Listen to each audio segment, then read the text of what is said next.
absolutely annihilate.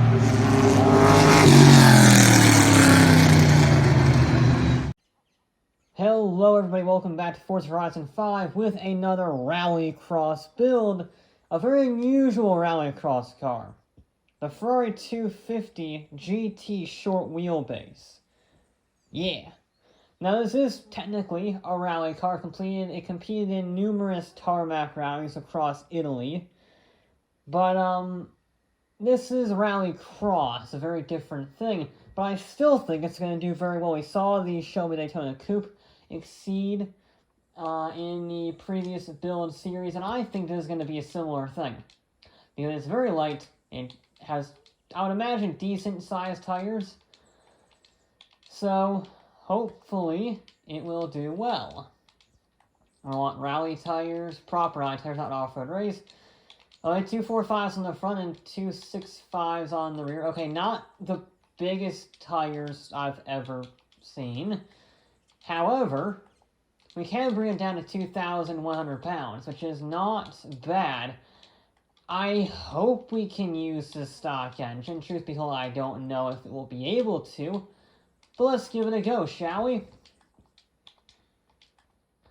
It's not going to be the most powerful thing, I think. Yeah, we're going to need an engine swap. I mean, unless the turbo adds like 500 horsepower. I mean, it's not bad. I mean, give it a whirl. Yeah, it's not going to be enough. Okay.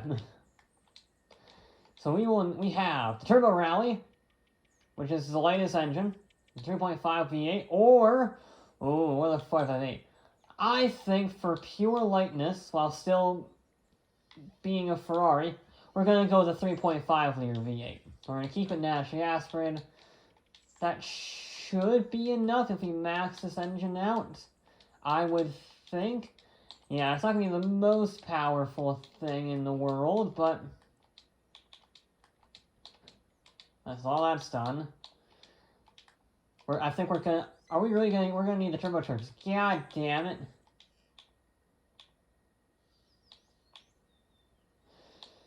Yeah, okay, alright. We'll go with the turbochargers, alright. Are you happy now? Well, we might as well go with the big one. Well, there we go, there's that. I actually want to take weight out, so... We're going to do that. We're going to do that. Can't forget the differential, and then the flywheel is all that we have left. We can't do a flywheel. However, 664 horsepower, 440 torque, 2,000 pounds, pretty much on the dot.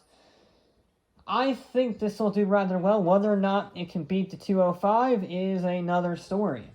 Now, the 205's time was a 102.7, basically. And I'll be honest, I'm just hoping it can come close to that. Because the 205 had a lot of advantages. It was very light, it was very nimble, and it had ridiculous tires on it. 305s on the rear, despite being a retro hot hatch. Why Forza did that to that vehicle, I don't know. But it is a very good vehicle thanks to those tires. This thing is very much average. It's not the most powerful, it's not the lightest, doesn't have the biggest tires.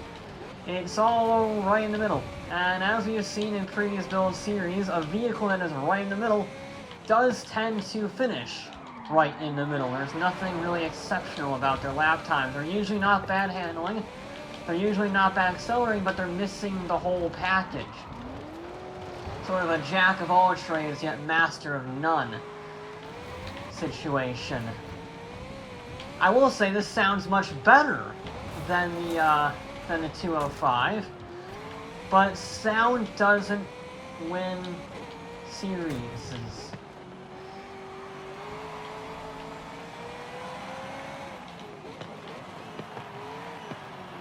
There we go. Again, ignore, I'll say this for the first few builds in this track. Ignore the weird thing with the missing checkpoint. It isn't actually missing, it's just that's where the start line is, and for some reason it's not tracking at the start line for the race, and the start line for your, position on the grid is different. So it thinks you missed the start line even though you haven't hit the checkpoint yet, because it's in front of you. Ooh, that's not a great line through there. I was hoping I was carrying more speed. I braked a little early, and then I hit the handbrake early. Because you do want to use the handbrake at least a little bit to get the front end turn. Not so much on this one because the corner does sort of level out a little bit, but on those two hairpins especially, you really want to have that front end turned in as much as possible. There we go. A little bit of understeer, probably from just the sheer lack of tire sizes. I mean, the turn-in on the tarmac there isn't bad, but as soon as you start getting up to the, mid-speed corners like these, it really does struggle. It really does struggle a lot.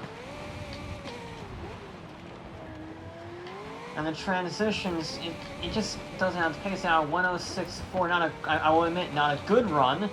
So I am definitely getting to the 105s pretty easily. But, yeah, the 104s, I'm not so sure about. Yeah, it's just, I can't find a rhythm to it. There is a rhythm to be had in this vehicle, but I'm really struggling on finding it. There we go.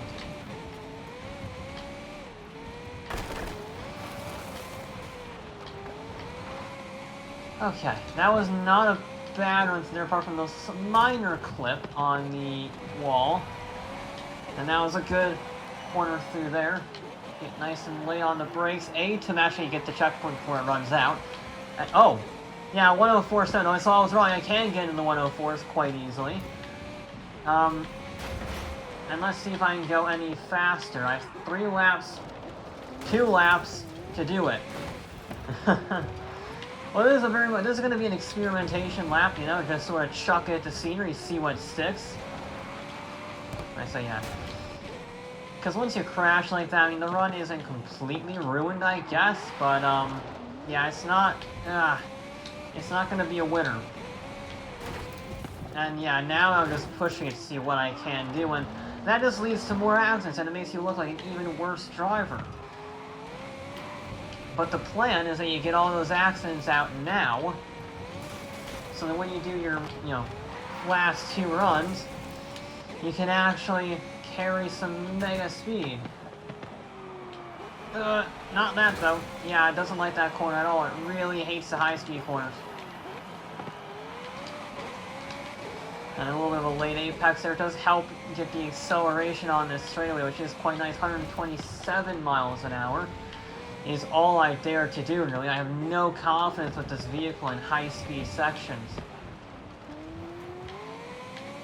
So it really is going to be a game of careful.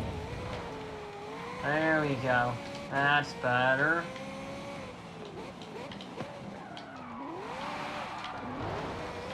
And let me take a shallow line there so you can cut in early. Get a straight line. There we go. I like that section a lot, actually. I thought that section was very good. Oh, we got a little bit of a bump. We hit the bump, and it really put us on that second chicane. And downshift a little early.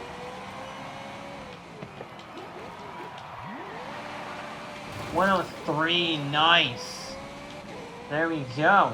I knew that roll was pretty solid. I mean, even with the little bump out wide, I thought that was a pretty good run, and it was.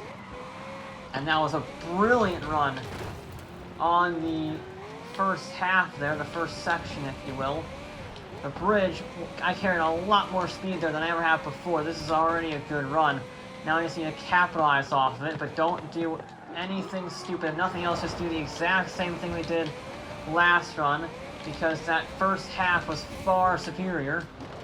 So as long as we keep it consistent, it should be even faster. Will it be a 102?